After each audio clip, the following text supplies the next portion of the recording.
In 1945, a farmer in the Egyptian desert accidentally broke open a clay jar and pulled out manuscripts that had been sealed for over 1,600 years. And what was written inside described the exact mental prison humanity would be living in today. These were not prophecies written in symbols or riddles. They were precise, clinical, almost surgical descriptions of how human consciousness would be hijacked, fragmented, and fed upon. And the people who first read them in the modern era were so disturbed that some of the translations were suppressed for decades before the public ever saw a single word.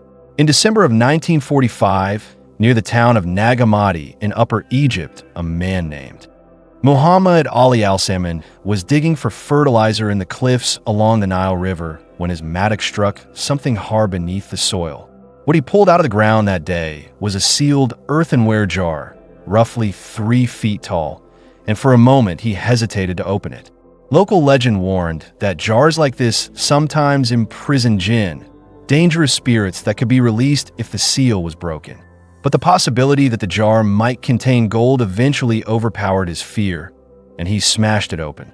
There was no gold inside. There were no spirits. What spilled out of that jar onto the desert sand were 13 leather-bound codices, ancient books wrapped in leather covers, filled with page after page of Coptic script that had not been read by human eyes since the 4th century Anno Domini. Muhammad Ali had no way of knowing what he had found. He took the books home, and his mother reportedly used some of the loose papyrus pages as kindling for the kitchen fire before anyone understood what they were looking at. Some pages were burned. Some were sold on the black market. Some changed hands through antiquities dealers before scholars finally got involved. But what survived, the bulk of those 13 codices, would eventually become known as the Nag Hammadi Library, and it would force the entire academic and spiritual world to confront a version of reality they had spent centuries trying to forget. The texts inside those codices were not written in 1945. They were not written in the 4th century Anno Domini either, though that is when the physical copies were made and buried. The ideas contained within them, the philosophy, the cosmology, the warnings encoded in every line, trace back to the 1st and 2nd centuries Anno Domini, to communities of thinkers and mystics who called themselves Gnostics, from the Greek word meaning knowledge, not blind faith, not inherited belief, but direct, lived, inner knowledge of the nature of reality. These were people who looked at the world around them and saw something that most of their contemporaries refused to see. They saw a trap. They saw a system. They saw a reality that had been constructed not by a benevolent and infinite divine source, but by something else entirely, something lesser, something deeply flawed, something that needed human beings to remain unconscious in order to survive.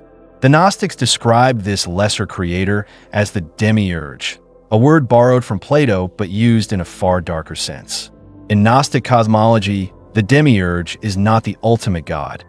He is a blind and arrogant being who emerged from fracture in the divine order, who looked around at the void and declared himself the one and only creator, and who then proceeded to build this material world as a kind of farm, a system designed to generate a very specific kind of energy from a very specific kind of being, human souls who had forgotten what they truly were. The demiurge did not work alone. He created subordinate beings called archons, a Greek word meaning rulers, and these archons were assigned dominion over different layers of the created world. Some governed the planets, some governed the cycles of time, some governed the internal architecture of the human psyche itself. Their collective purpose was singular and relentless. Keep the soul asleep, keep it distracted, keep it generating the low-frequency emotional energy that the entire system requires to sustain itself. What the Nag Hammadi text described in intricate and almost technical detail was a war being fought not on any physical battlefield, but inside the awareness of every human being who had ever lived. And the shocking thing, the thing that stopped scholars cold when they first began translating these documents in the middle of the 20th century, was how precisely the ancient Gnostic descriptions of this war mapped onto the psychological and social landscape of modern life. The Gnostics had no television. They had no internet. They had no concept of social media algorithms or 24-hour news cycles or the trillion-dollar attention economy that now governs nearly every waking moment of human consciousness in the 21st century. And yet they described all of it. Not in those words, obviously, but in terms so structurally identical to what we now live inside that the correspondence is impossible to dismiss as coincidence. The Apocryphon of John, one of the most complete and philosophically dense texts found at Nag Hammadi, describes in extraordinary detail the process by which the archons insert themselves into human consciousness. The text explains that these beings cannot create original thought. They can only imitate. They can only copy, distort, and redirect. They take the authentic impulses of the human soul, the desire for connection, for meaning, for beauty, for truth, and they redirect those impulses toward counterfeit targets. Instead of genuine connection, they offer the performance of connection. Instead of real meaning, they offer the endless consumption of content that promises meaning but never delivers it. Instead of truth, they offer the appearance of truth wrapped around a core of carefully manufactured distraction. The Apocryphon of John calls this process the creation of a counterfeit spirit, a false self that the archons construct around the authentic soul, layer by layer, until the soul can no longer feel the difference between its own genuine impulses and the desires that have been planted inside it by forces it cannot see. Read that description again and tell me that it does not sound like a precise technical blueprint for what has happened to human consciousness in the age of digital technology. Because what the architects of the modern attention economy discovered through decades of behavioral research and neurological study is exactly what the Gnostics described 2,000 years ago. The most effective way to capture and hold a human mind is not through force. It is through mimicry. You study what the soul genuinely wants, and then you build an imitation of it that is just compelling enough to keep the person reaching for it, but just hollow enough that it never actually satisfies so that the reaching never stops. The infinite scroll was not invented by accident. The algorithm that shows you exactly what keeps your eyes on the screen was not stumbled upon by chance. These are the products of a deliberate and systematic study of human psychological vulnerability, and the Gnostics described the spiritual architecture of this exact mechanism in documents that were buried in the Egyptian desert 1,600 years before the first computer was ever switched on. The Gospel of Truth, another text from the Nag Hammadi Library, speaks at length about what it calls the fog of ignorance, a kind of spiritual atmosphere that the demiurge maintains around the material world to prevent souls from remembering their true origin. The Gospel of Truth describes this fog not as something imposed on human beings from the outside, but as something that human beings actively maintain within themselves through their participation in the systems the demiurge has constructed. In other words, the prison does not need guards. The prisoners guard themselves. They guard each other. They enforce the rules of the prison without ever needing to be told to do so, because they have forgotten that the rules exist, because they have forgotten that there is a prison at all, because the fog has been so thorough and so complete that the idea of freedom feels abstract and faintly embarrassing, the kind of thing that only naive or unstable people would take seriously. This is one of the most devastating and most precise observations in the entire Nag Hammadi Library, because it describes not just the spiritual condition of humanity in the 1st and 2nd centuries Anno Domini. It describes the dominant psychological posture of the 21st century with frightening accuracy. We live in an era in which the very suggestion that consensus reality might be a constructed system designed to serve interests other than our own is immediately labeled as paranoia, as conspiracy thinking, as a failure of rational judgment. The cultural immune system has been perfectly calibrated to reject exactly the kind of perception that the Gnostics were trying to cultivate. And the Nag Hammadi text predicted this too. The hypostasis of the archons, one of the more esoteric texts in the collection, describes how the archons actively work to discredit any teaching that threatens their system of control, not by engaging with it intellectually, but by attaching social stigma to it, by making the act of questioning the nature of reality feel shameful, childish, and dangerous to one's social standing. Sound familiar? The testimony of truth, Another document from the collection takes this analysis even further. It describes how the archons co-opt the very spiritual traditions that arise to challenge them. It explains that every time a genuine teaching of liberation emerges in the world, the archons allow it to survive, but they hollow it out first. They remove the dangerous parts. They replace the direct experience of gnosis with ritual, with hierarchy, with institutional authority, with the demand for faith in an external system rather than trust in one's own inner knowing. What began as a living path of direct awakening becomes a religion. What began as a religion becomes a political institution. What began as a political institution becomes an instrument of the very control it was originally designed to overthrow. The testimony of truth describes this cycle with the weariness of something that has happened so many times it has become almost mechanical, and it warns that the same process will continue to repeat itself until enough souls within the system develop the inner discernment to recognize the pattern before it completes itself again.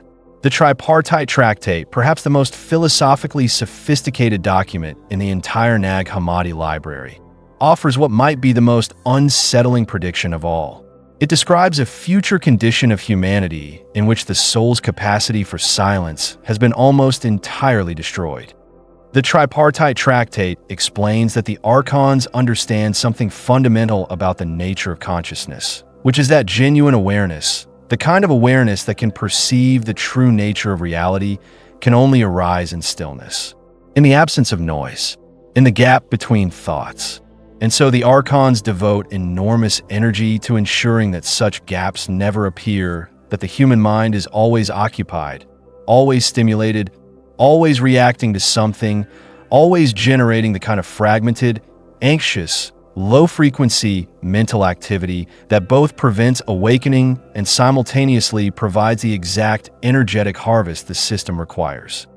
The Tripartite Tractate describes a world in which silence has become intolerable to most human beings, in which the experience of being alone with one's own unmediated consciousness has become so unfamiliar and so threatening that people will do almost anything to avoid it, in which the tools of distraction have become so sophisticated and so omnipresent that the very idea of switching them off feels like a kind of death. If you own a smartphone and you have ever felt that particular panic that sets in when the battery dies in a public place, you have felt exactly what the Tripartite Tractate was describing. If you have ever opened a social media application on your phone for no reason, with no particular intention, simply because a moment of quiet arose and something inside you lurched towards stimulation before the quiet could fully form, you have experienced the archonic mechanism operating in real time inside your own nervous system. This is not a metaphor. This is not poetry. The Gnostics were describing a functional psychological reality using the cosmological language available to them in their time, and a structure they described maps with extraordinary precision onto what modern neuroscience now understands about dopaminergic reward loops, attentional hijacking, and the systematic exploitation of the human brain's hunger for novelty and social validation. The Zoroastrian, one of the longer and more complex texts in the Nag Hammadi collection, contains a passage that has troubled scholars since it was first translated in full in the 1970s. The passage describes a moment in the future history of human consciousness in which a great number of souls will simultaneously begin to stir, to feel a restlessness that they cannot name, a sense that the world they have been living inside does not match something they know at a deeper level to be true. The Zoroastrian calls these souls the awakening ones, and it describes the archon's response to this mass stirring with unsettling specificity. The text explains that when enough souls begin to wake up, the system does not simply try to put them back to sleep. It tries to capture the awakening itself, to redirect it, to offer counterfeit versions of liberation that satisfy the soul's hunger for truth just enough to prevent it from going deeper. It creates entire industries of awakening, entire markets built around spiritual seeking, entire cultural movements organized around the language of consciousness and freedom that ultimately lead the seeker in a circle back to a slightly more sophisticated version of the same prison they were trying to escape. Look around at the wellness industry. Look at the meditation app that sends you a notification to remind you to be present. Look at the spiritual influencer selling you the path to enlightenment through a monthly subscription. Look at the ancient wisdom tradition that has been repackaged as a lifestyle brand and is now being advertised to you between videos on a platform that harvests your attention and sells it to corporations. The Zoroastrian described all of this. It described the commodification of gnosis itself, the transformation of the most dangerous knowledge in human history into a product, into content, into something that could be consumed without ever actually threatening the system that produces it. And it warned that this would be one of the Archon's most effective tools in the age of the Great Awakening, because it would capture precisely those souls who were most likely to break free and redirect their energy into spiritual consumerism rather than genuine liberation. The Secret Book of James, a shorter but extraordinarily dense text from the collection, ends with a passage that reads like a direct transmission across 2,000 years of time. It speaks to the reader as though the author knew, somehow, that these words would eventually be read by someone sitting in exactly the kind of world we now inhabit. It says that the truth does not announce itself with fanfare. It does not come wrapped in the trappings of authority or institutional approval. It comes quietly, in moments of stillness, in the gap between the noise, in the part of you that has always known that something about the story you have been given does not add up. The Secret Book of James says that this knowing is not madness. It is not paranoia. It is the divine spark, the fragment of the true source that exists within every human soul, and that the Archons cannot touch, cannot imitate, cannot corrupt, because it does not operate at their frequency at all. It exists in a register that is simply beyond their reach, and it has been waiting patiently for the noise to quiet enough that you can finally hear it. The manuscripts found in that Egyptian desert were not discovered by accident. Nothing about their survival across 1,600 years was accidental. They were sealed and buried by people who understood that what was written inside them was too important to lose and too dangerous to keep visible. They waited in the dark until the world was ready. And perhaps the reason you found this video, the reason these words are reaching you right now, is that something inside you has already begun to remember what the Nag Hammadi texts have always known about you. The question is not whether you are awake. The question is whether you are willing to stay that way. If what you just heard opened something in you, do not let that feeling close. Subscribe to Gnostic Inner Eye so that when the next piece of this hidden map is revealed, you will be there to receive it. Leave a comment below telling us the moment in this video where something shifted for you, because your words become a signal to others who are searching for exactly what you just found. The algorithm buries truth. Your engagement surfaces it.